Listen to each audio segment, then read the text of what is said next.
Tingnan nyo guys, dito ako sa McDo. Nag-order ako dito. Tapos, alam nyo ba? Dalawa akong extra phone. Kagandahan dito. Charan! May free wifi ka na. May free charging area pa. O, diba? Saan ka pa?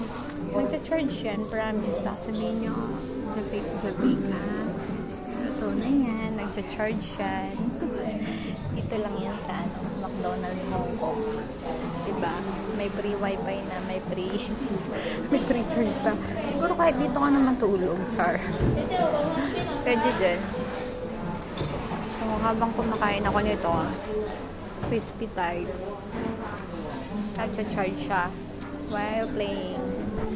Gagawa ko ng task ko. So, ayun lang guys. Na-share ko lang.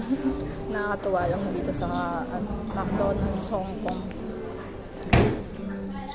So, ayun lang guys. Thank you for watching.